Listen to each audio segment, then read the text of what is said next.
Why, hello, everybody. Welcome to my new phone. Isn't the picture better? The picture's so much better.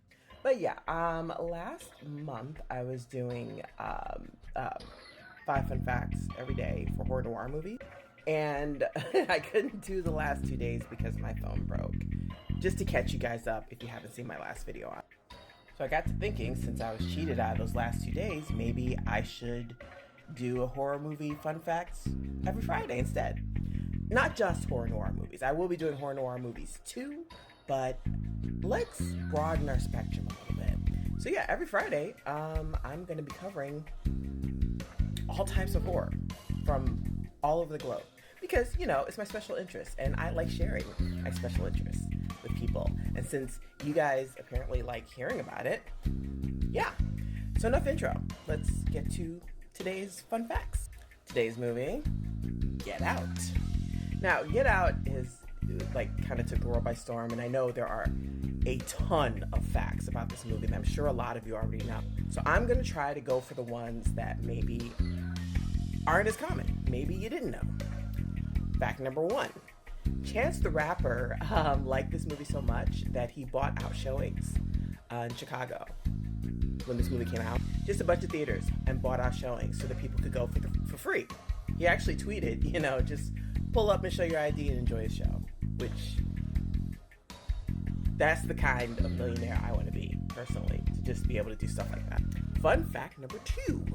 Jordan Peele is the first African-American writer, producer, and director to ever earn more than $100 million in a debut film. And on that note, fact number three. So dig this. There have only ever been 61 horror movies that have been nominated for an Oscar.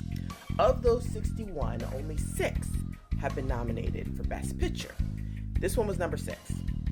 And while it didn't get Best Picture for that year, it did get Best Screenplay. And on that note, there only ever been 4 Black screenwriters to ever be nominated. Jordan Peele was the only one who won so far. Fun fact number 4. So, okay, in the movie, there is a part where, in the very beginning, where Rose and Chris get pulled over by the cops. And Rose immediately jumps to Chris's defense, you know, that this cop is profiling them and is very, very white ally. Well, that was not because she cared about Chris. She was trying to avoid a paper trail. Had that cop run both of their licenses, it would have come up when he eventually disappears later. Very smart. Very smart. And finally, fun fact number 5. In the scene where Chris is talking to the maid, Marianne, if you look carefully behind him, he's standing in front of a poster, and where he's standing, it blocks out most of the poster to where you can only see the words, Chris is dead. That one gave me chills. And finally, this is a bonus fun fact. And this one's a personal one for me. When I first saw the movie, this movie was the first time that I had any real hope for racial understanding, at least in my community. You know, for a long time, I was becoming very disillusioned about, you know, the whole thing. I saw this movie in a suburban movie theater, and it was packed to the gills. There wasn't a single seat in the house, and the majority of the people that were there were white.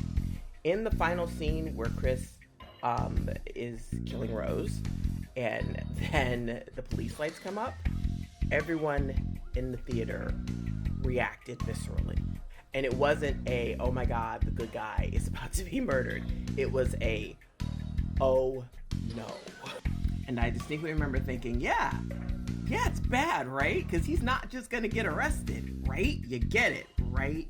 But yeah, you know, this is one of those movies that I could literally go on talking about because there are so many things that made this movie probably one of the greatest movies of all time. It would be on my 100 movies that you should watch list before you die. So that's it. I'll be back next Friday. Hope you guys are enjoying it. Bye.